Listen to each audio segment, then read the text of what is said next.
Hello everyone, Alistair Gold here. But let's be honest, it was never football. It was never football with an empty stadium. And I think Sunday was right up there with the best atmospheres the new stadiums had. It really was. It was incredible. It was just absolutely buzzing. Sonny, what can you say about Sonny? I think he will probably still be disappointed with some of the kind of decisions he made in the first half with when to pass and when to shoot and the shots he had. Even the Espirito Santo said that after the game. He probably would have wanted to do a little bit more.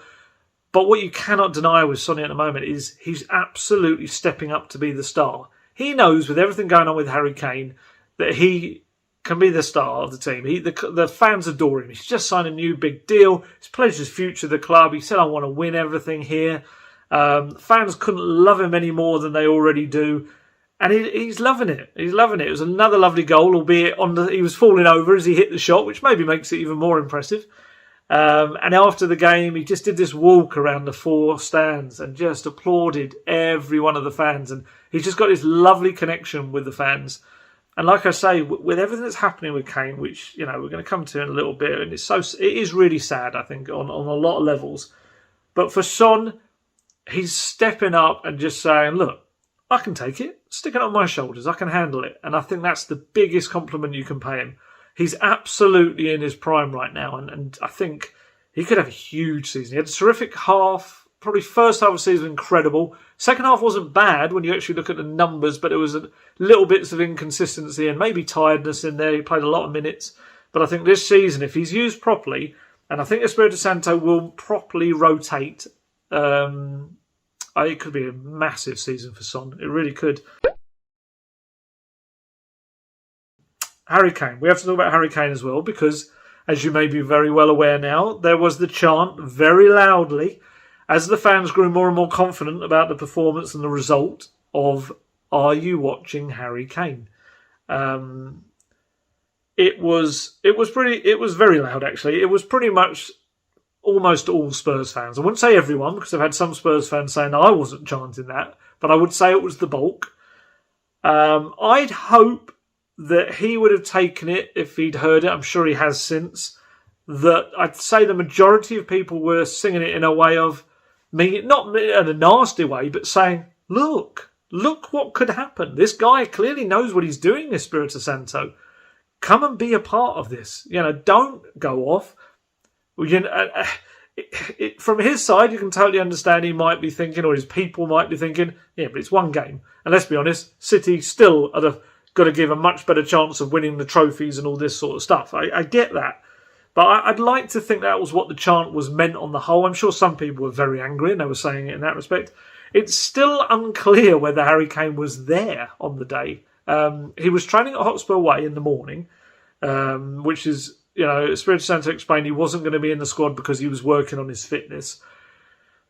Everyone that I spoke to do with Spurs said that they didn't see him on the day. There's some suggestions he may have been in a box, which would be an explanation of why they didn't see him. So we haven't really found out whether he was actually there or not on the day. Even Espirito Santo said, I don't know what his plans are for the afternoon after the training in the morning.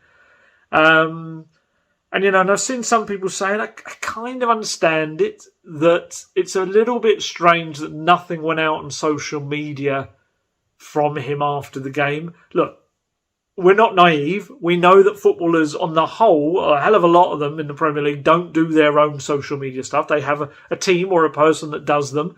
But whoever does it, whether it is Harry Kane or whether it is people that work for him, it's just normally when he doesn't play, he will put a post up that says, congratulations boys, what a win, blah, blah, blah.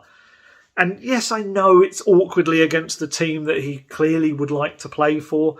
But I just thought that was a little bit odd. And I mean, yes, he might have been worried about the comments and the what would come back underneath the post. But I think the good would outweigh the bad with a post like that. I was a little bit surprised that it never came. It kind of feeds into the narrative of he just doesn't want to be there, which I don't think is entirely the case. All the suggestions seem to be that this week he will be You know, he's fully back with the squad, and you know, he's in the squad for the Europa Conference League game, the glamour tie. And, you know, I don't think it's not like he's a player going on strike or anything like that. I think it's just been a bit of a mess. You know, it's all been a bit awkward, and it's all not being dealt with in the best way.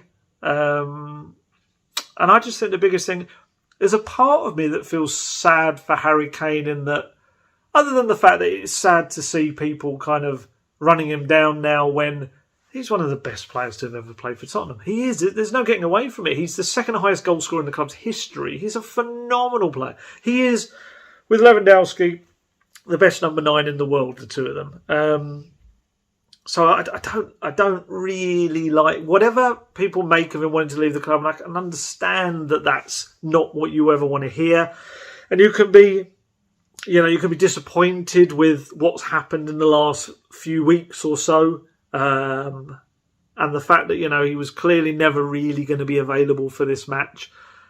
But, yeah, I'm not a massive fan of kind of all of that aspect of it and just kind of running him down because I think I think he's just such a class player and he's given so much to Tottenham over the years. But what I would say, the little thing I do kind of feel sad is I almost feel he's been sold this idea that Man City absolutely desperately want him and he will be a Man City player and he will score the incredible amount of goals we know he will score there and he will win everything. And I don't know whether he's been sold the truth. I just see how Man City are operating with regard to this and all the talk that comes out of the club and the people that write on the club and all that. And it's these figures that are coming out and you just think, are you really that serious about trying to sign him? Do you really want him that much? And that's the bit that I feel sad because any manager in the world should want to sign Harry Kane almost whatever it takes. He's that good. And I just feel City have never given that kind of message. It's never been that way. You know, Pep's come out publicly, not probably the best way of doing it, but he said, you know, if Spurs were to negotiate, we'd be interested. And it's a bit like, if you were really interested, you'd have slapped in a huge bid at the start of the summer. You wouldn't be messing around with 2 weeks to go to the transfer window. Yeah, it's a very strange one. It's a very strange one. And like I've said before, you know, there are little inklings from within his camp that he wouldn't be entirely against signing a new contract. How true that is, or whether that's just a kind of a case of covering themselves if the move doesn't happen, which, let's be honest, we're now at the stage where I almost can't see how a move can happen because to replace a player of his stature in this amount of time, you know, you're not talking about one striker, you're talking about the best playmaker in the Premier League last season and the best goal scorer. It's 2 to 3 players, and I think we're at that stage now where it's almost too difficult to do that. And then next summer, you know, his chance could be gone, which could be why we're getting what we're getting this summer. But it's such a shame.